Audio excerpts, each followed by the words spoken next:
Dipôle RL. Exercice numéro 2. 6 points. Alors, on trouvera l'énoncé sous forme de PDF dans la boîte de description tout en bas. Alors, la figure ci-contre montre un circuit électrique série formé par un GBF appliqué entre ses bornes une tension rectangulaire d'amplitude E sur 2. Un résisteur de résistance R0 égale à 200 ohms et une bobine de résistance interne petit r et d'inductance variable L.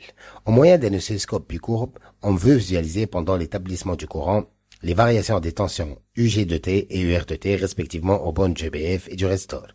Pour cela, on réalise les connexions Y1, Y2 et à la masse et on règle les sensibilités horizontales et verticales sur les calibres 1 milliseconde par division, 2 volts par division et 2 volts par division. On obtient les chronogrammes de la figure ci-contre.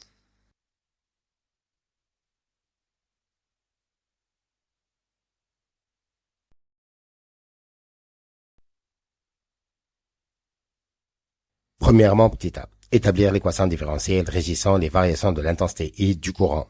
Petit b, sachant que les solutions générales de l'équation différentielle s'écrit I de t égale à A facteur de 1 exponentielle T sur taux.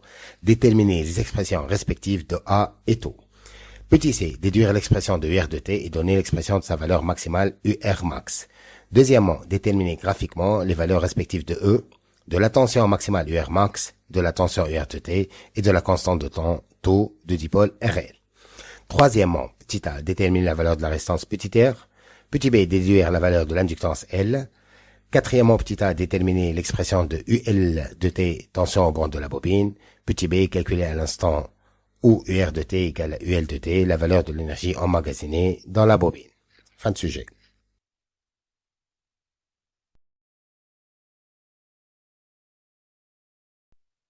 Donc, réponse. Donc, voici le schéma. Donc, on a choisi un sens positif. Donc, d'après la loi des mailles, somme de U égale à 0. Donc, UB plus UR moins E égale à 0. Donc, E égale à UB plus UR. Donc, E égale à LDI sur DT plus petit RI plus R0I. On va factoriser par I. Donc, ça donne E égale à LDI sur DT plus U facteur de petit r plus R0 en divisant par le terme L. Donc, on obtient dérivé de I sur DT plus R0 plus petit r sur LI égale à E sur L.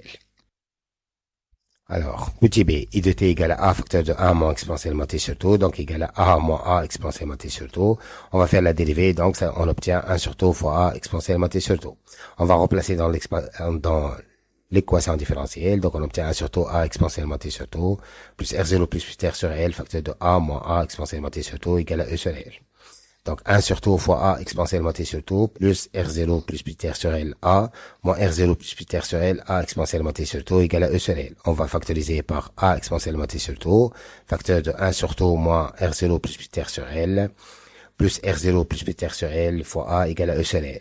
Donc, par identification, 1 sur taux égale moins R0 plus petit r sur L égale à 0. Donc, 1 sur taux égale à R0 plus petit r sur L. Donc, taux égale à L sur R0 plus petit r. D'autre part, on a R0 plus petit r sur L fois A égale à E sur L, donc A égale à E sur R0 plus petit r. Petit c, UR égale à R fois I de t égale à A facteur de 1 moins exponentiellement t sur taux. Donc, UR de t égale à R fois E sur R0 plus petit r facteur de 1 moins exponentiellement t sur taux. À t l'infini, donc UR égale à UR max, égale à donc R0 fois E sur R0 plus petit r, facteur de 1 moins exponentiellement à l'infini, ce qui donnera donc R0 fois E sur R0 plus petit r. Deuxièmement, d'après le graphe, donc E sur 2 égale à NV fois SV, donc nombre de canaux verticaux fois la sensibilité verticale, ça fait 3 fois 2, ça fait 6 volts, d'où E égale à 12 volts. UR max égale à NV fois sensibilité verticale, ça fait 5 fois 2, ça fait 10 volts. Taux est l'abscisse du point d'intersection entre la tangente à la courbe à t égale à 0 et l'asymptote horizontale, d'où t taux égale à NH fois SH égale à 0,8 millisecondes.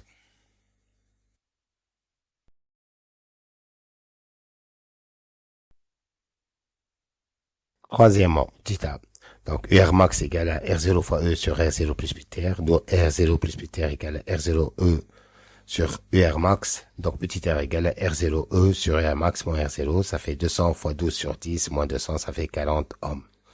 Alors, petit b, taux égale à L sur R0 plus petit r, taux L égale à taux fois R0 plus petit r, ça fait donc 0,8 10 moins 3 fois 200 plus 40, ça fait 0,192 Henri, après égale à 0,2 Henri. Quatrièmement, petit a donc, d'après la loi des mailles, on a E égale à UB plus UR, donc UB égale à E moins UR, donc E moins R fois E sur R0 plus petit r facteur de 1 moins exponentielle T sur taux. Donc UB égale à E moins R0E sur R0 plus petit r, plus R0E sur R0 plus R exponentielle T sur taux. Donc, on rend dans le même dénominateur, ça fait R0 plus petit r fois E moins R0E sur R0 plus petit r plus R0E sur R0 plus petit r exponentielle T sur taux. En simplifiant par R0E et R0E, donc on obtient donc UB de t égale à petit RE sur R0 plus petit r plus R0E sur petit b. D'après la loi des mailles, donc, on a E égale à UB plus UR. Or, UB égale à UR. Donc, E égale à 2UR. Donc, UR égale à E sur 2. Donc, l'énergie électromagnétique, c'est 1,5 fois L sur UR sur R0 au carré. Ça fait 1,5 fois L fois E sur 2R0 au carré. Ça fait donc L égale à 1,5 fois 0,2 fois 12 fois 2 fois 200 au carré. Ça fait 9,10,5 joules.